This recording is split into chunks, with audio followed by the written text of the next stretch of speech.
like this year it's like we're just like trying to have fun this year, and I think it's really showing. Yes. They're just like playing a lot looser because it's like it's a fucking video game, bro. It's Like, it's a cartoon shooter. That's what it is. So Yeah. you can't be too serious. These kids are bagging on the screen and you're in a suit. Like, come on. Like, calm it down. Like, what? Hi, we're the Infamy team, and we're hosting Fantasy Valorant over in our Discord in the description.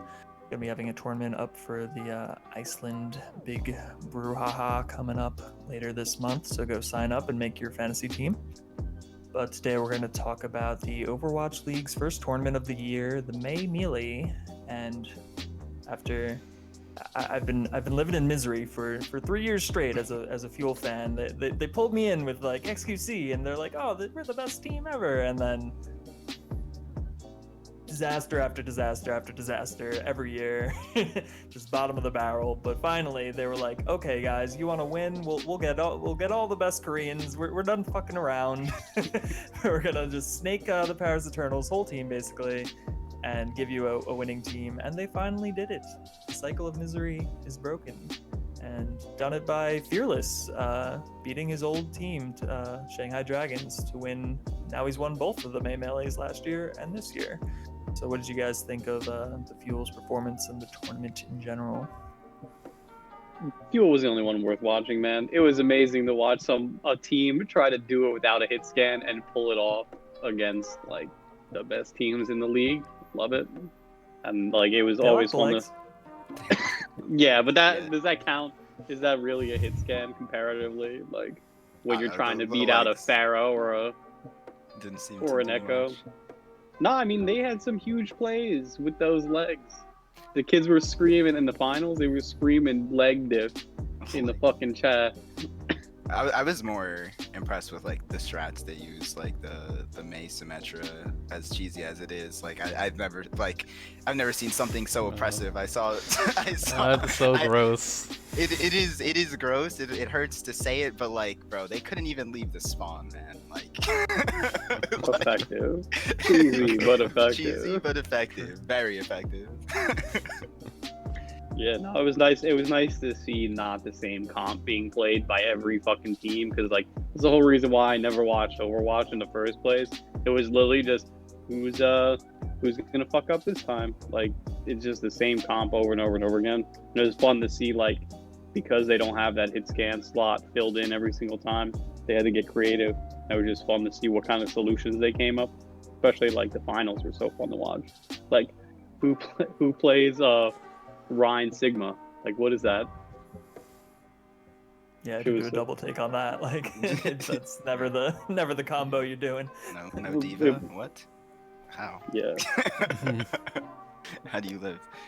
But yeah, like this is like kind of what I've been talking about with the league. Like Blake said, like no one wants to see people playing the same comps. So seeing people use different strats, and then I know you said that they just got Pine, Steve, so I hope that doesn't shift them away from what they're doing. Probably not, because they're winning, but you never know. They might be trying to still plug that hit scan slot, but it's not. That's interesting because Pine was never a like staple of like NYXL. He was always like put him in, like he's like a 6-man, you know, like off the bench, pop off, and back on the bench, like depending on the map.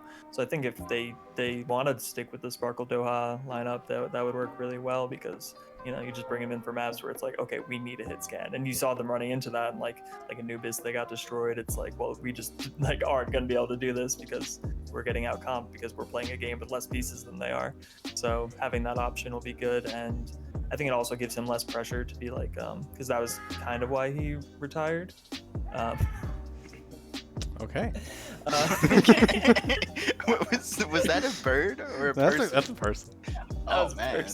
We occasionally get some homeless people who wander around like our area, because we're near like an overpass, so sometimes we'll get some people wandering around. Cacan, yeah. I saved a puppy the other day. It was the highlight of my week. I was like, well, there's like a church parking lot over there. There's a church, and some kid's puppy ran away, and I was like just taking a walk, and I was like, oh, save it. I should have taken it though. I should have been like, saved you from this trauma, child. Now. Obviously not a qualified owner, so why not? If your dad's not going to teach you this lesson, I will. Yeah, but no, I'm like excited to see Pine come in. But talking about like the comps and stuff and the meta, I know you guys liked it because it was kind of forced diversity, right? Because they didn't have XC, so they had to work around it.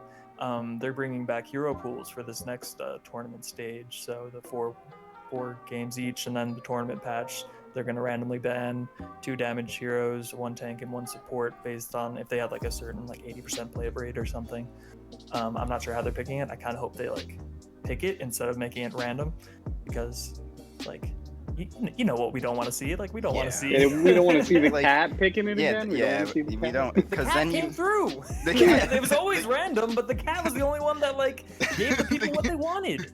Yeah. Ban May, do it again. But yeah, like you're saying, Steve, you don't want to see people randomly like ban, like you don't want to see Sparkle get banned off Tracer, because like people want to see that, like unless like they end it. Some people are a little tired of Tracer. Was like the 2nd highest picked hero after McCree, so some people are like, let's try without Tracer because she's such a dominant force that like shifts all the pieces around her. So it's interesting you take that out, like it opens up a lot more possibilities.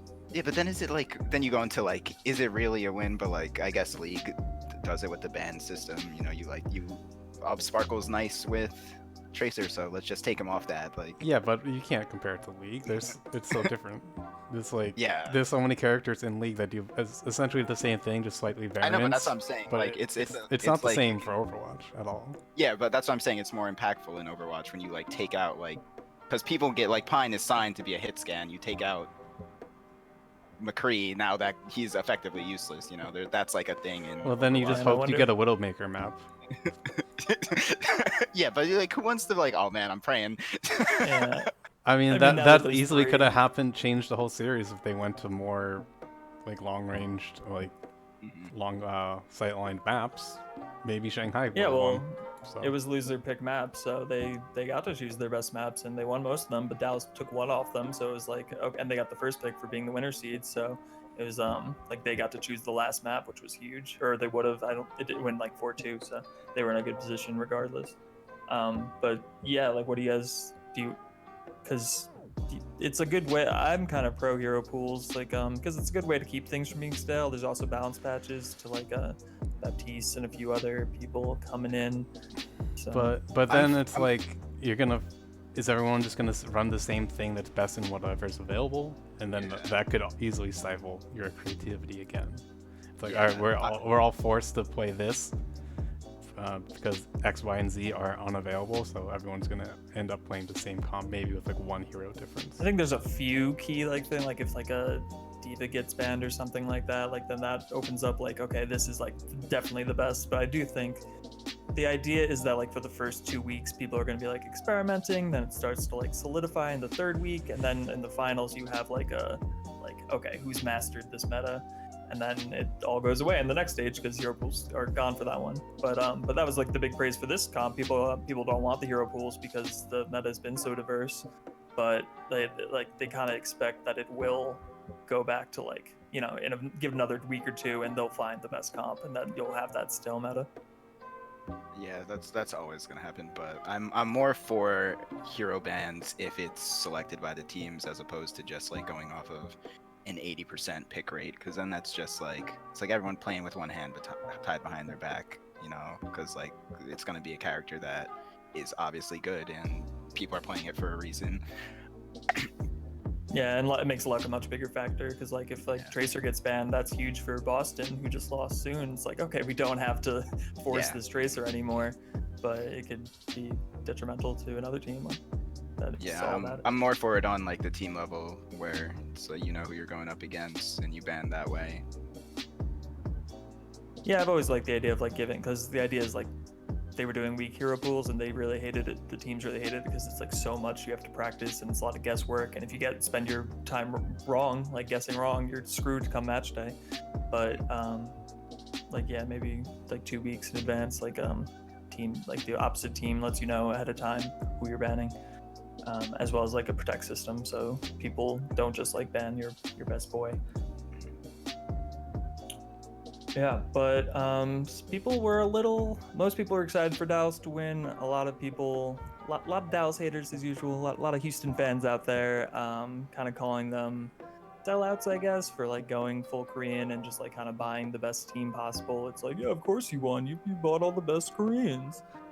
Yeah, there's no way They they did were do gonna that, win though. with that. They do it. They're you bought them. They don't do it. Wow, you bought them and you suck. Like there's no winning. Yeah, or you don't buy them and it's like, wow, get a good team. Shit. Like, It's like, what do you kids want? yeah, and someone on Facebook was like, oh, is there no only Korean people in the league anymore? Like, because the finals were 3 full Korean teams and 1 full Chinese team, and it's like there are Western players, but they're not good enough to make it to the top 4 of both regions. Like, what do you want? And like this season, Overwatch League has done a good job because like if you look at our past videos, most of us have had complaints about the overbearing amount of Koreans in the league, and we get it. Yeah, they're the best, but for the viewership experience, it kind of hinders it when you cut to someone you don't understand what they're saying. But they have done a better job at translating what they're saying and making it entertaining, even though they're not speaking English. So I will give them props on that. I don't know, man. If Danny's sick, they're out. Yeah, Danny's or carrying hard. Yeah, his audio is messed up and didn't catch that. There was they were playing Anubis in the finals and they cut to like the team mic and they're just speaking Chinese, no subtitles, no nothing. And I'm like, I get how the production works, but they're not gonna have subtitles, right? But I'm like, come on, man. I'm like, why did you cut to this? Like, yeah, I mean, they were having a bunch of audio issues all weekend because they're like they're like the 2 teams are in Hawaii, 2 teams are in Korea. The casters are at their homes. There's bound to be some hiccups, but but they also like you can't be too mad at that. Like that happens in any game. There's international competition when they mic up a team that's primary language isn't English.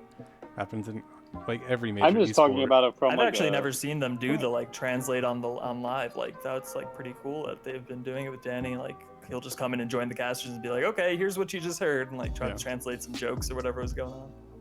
I mean, it was quick. It was just like weird. Like that was just a weird production decision. Like unless they're doing the same production from across.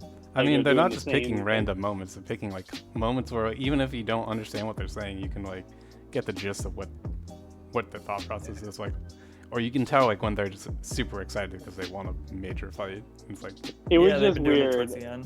It was just so weird because they like just smashed fucking Dallas on Anubis, and they were kind of just like talking. They weren't really like wasn't excited. I think it was Gibraltar though. Like towards the end, they were actually like it was like Shanghai getting stopped at like the last point or something, and they were pretty chill about it. It was like kind of didn't. They were like sounded like a normal conversation, but they were like. Yeah, I just didn't understand why they were cutting to it. It was just a weird choice, and maybe it was just like that was the only time I actually saw that.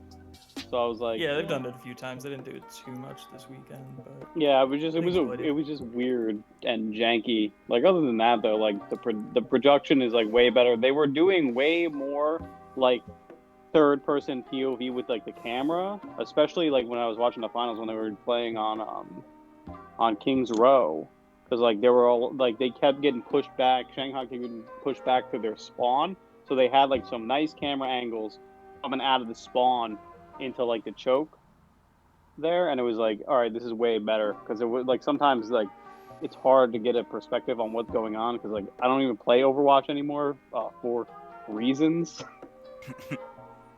But it just like it's hard to get a perspective. It was really good to see like, okay, like you can see the Tracer or the Sombra peeling off on the left while like the tanks engage their main line on the right, and then you can see like actually the maneuvering and like what the thought process is versus like, okay, I'm looking at a diva fly into a Reinhardt and then turn around and like try to get an idea of what's happening with the rest of the team, you know.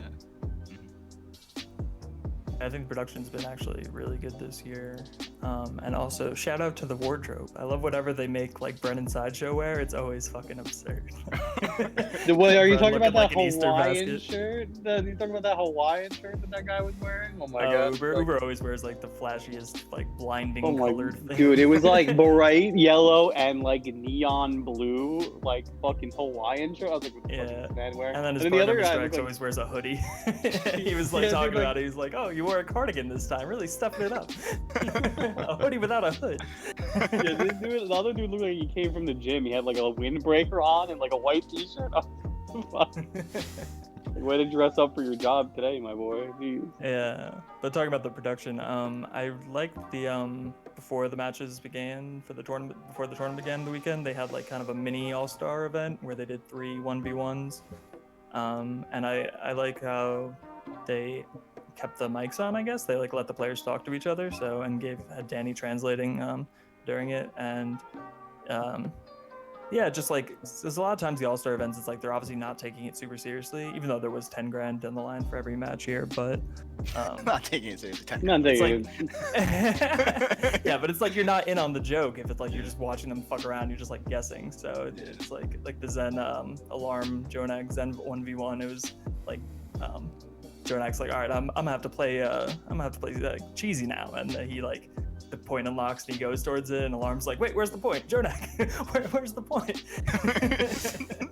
And he's C9's like.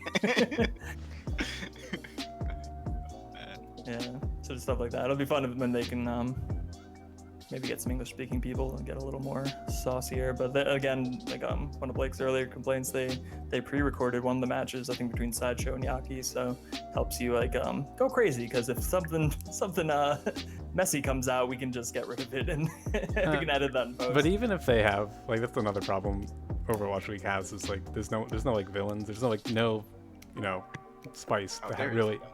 not really. It's fucking Yaki, dude. Is it Yaki? Bro, that is a super villain if I've ever seen one. Bro, he started playing. He was doing the Pharaoh 1v1 versus Sideshow, and he started playing with his feet. Amazing. You're not even worth my hands. I mean, 15 owed him, so he wasn't worth his hands. That Hate kid's to see retired. I'll give you that. Take his That's contract. one. Take his contract. Take his contract and rip it up. Yeah, even Danny, like after the Yaki interviews, he's like, "Can I just talk to Yaki now? Like, for like, I want his take after everything." Like, The best part is he just like he says it and then he sits there and just like smiles, and then Danny says it and it's just like just sits back and lets It's like, the chaos reign. funny. But despite I think this was like one of the best tournaments, the viewership was kind of low. It was like pretty much similar to your normal weekend, around like 60,000. I know they get more in China, and as well as like people watching the VODs, like the finals is up to like 100K or something on YouTube. But what do you guys think that like I don't think it's as big a problem. I think it's just like a crisis of like, because the league's been kind of like meta problems and whatnot in the past, a lot of people have kind of like written it off. So I think if they can just keep like making the like product really good, I think by the time like refine it this whole year with like use that Overwatch 2 hype to get a lot of people that may have left to come back. Yeah, I was just gonna say they've been taking steps towards it, but I think they're gonna have to make it as casual friendly as possible, and then use that siphon from Overwatch 2, because it's gonna bring in a bunch of old people and new people, and they're gonna have the league integrated into it. So the easier it is for them to access on Overwatch 2, and the easier it is for them to understand what's happening, the more they'll translate over. I think that's what they got to focus on, which they seem to be doing with like the production increases, the translating for the players a lot. Yeah. John Spector, the like VP or whatever of Overwatch League, Overwatch Esports, did an interview on Plat Chat, and they were talking about how they like kind of tried to make it super serious in the first like year or two, like tried to be like actual sports with like dressing up all whatever, but like this year it's like we're just like trying to have fun this year, and I think it's really showing. Yes. They're just like playing a lot looser. because it's like Yeah. it's a fucking video game, bro. Like, shut up. It's a cartoon shooter. That's what it is. So Yeah. You can't be too serious. These kids are bagging on the screen and you're in a suit. Like, come on. Like, calm it down. Like, let's know your fan base is all I'm saying. Like, it's never gonna be like, oh yeah, we're gonna hit the 35 to 55 demographic with Overwatch. Like, it's not happening. Like, unless they age up to it. You know what I'm saying? Like, just stop trying to appeal to them. Like, you're appealing to I don't think it's 18. more for appealing to the. I think it's more of trying to be recognized as a business or. Yeah, no, but like you're appealing to the sponsors, and it's like the sponsors only care about your viewership numbers, and if it's gonna help your viewership numbers, you might as well just be a little bit more casual. You know, they're willing to work with you as long as you got the eyes and you sell some fucking gamer chairs. Like, that's what they want. If you move Mountain Dew and gamer chairs, then we want to we want to work with They you. do still have a lot of big sponsors. I really do wonder what it would have been like if they stayed on Twitch. Like, obviously they wouldn't have gotten that YouTube deal money, but viewership is really good on Twitch, so, and plummeted going to YouTube. So I think they made the jump a little early, but like, I gotta say, maybe like. Honestly, I like watching it way better on YouTube, to be honest with you. You can rewind. Yep. Fucking game changer. Game Yeah, changer. that I can go definitely take a does dump. help. Yeah, I would watch League and stuff on YouTube and shit. It's just like so much easier. What do you mean, Jake? You don't like going into the VOD and then finding where you think what you wanted to see happened, and then And then just get hit with twice as many ads like, all the time. yeah. yeah, that every guess counts, bro. That's Oh. 30 seconds of your life minimum. Like. No, yeah. I mean, Yes. if once people start adopting YouTube, I think that like, and you're starting to see it now more and more. Like, YouTube is really promoting like the live streaming, like as far as like the algorithm goes. Like, I get random people that I have never watched before that they're live, and I'm like, I don't care, YouTube. I'm never gonna click on this. I But just you know what? switched tabs to go to my Yeah. YouTube, and like the first thing is a random person that I've never watched live now. Yeah, so like they're trying to familiarize their user base with it, and I think like if Overwatch sticks with it and like the production quality continues to improve, like it is, people like me will actually watch it. You know, it's like, oh, it's something that's on right now while you're going through Yeah. YouTube looking for something to watch. I don't know. I think it's still like a perception hurdle they need to overcome. Like, I think it does have kind of some negative viewpoints, like, oh, well, it's impossible to watch or dead game or whatever. So I'm not sure how they can overcome that. A lot of people probably don't even know it's still going on since it's on YouTube. Like, I just feel like they need to fucking actually market it. I feel like they don't really do that, but because you don't Yeah, have to that- market your marketing employee. Mm-hmm. Yeah, mostly that. Like, it just like, oh, it gets what it gets. You know, like what is the prize pool for this fucking for this May? I think the winner's got like 100 grand. See, like that's a decent fucking prize. What did second place get anything? Because I'm like, are they giving that 10 grand to the team, or they're keeping that in their pocket for those 1v1s? I'm like, oof. Some of these teams need the earnings, my guy. No, I think it went to in the pockets. I mean, they were pretty like prolific players, like Letta, Carpe, Jonak, and Alarm. It's like, I think it's a good gesture to be like, here's 10K for being the talent, for being the fucking talent. Yeah. Clicking heads and looking pretty.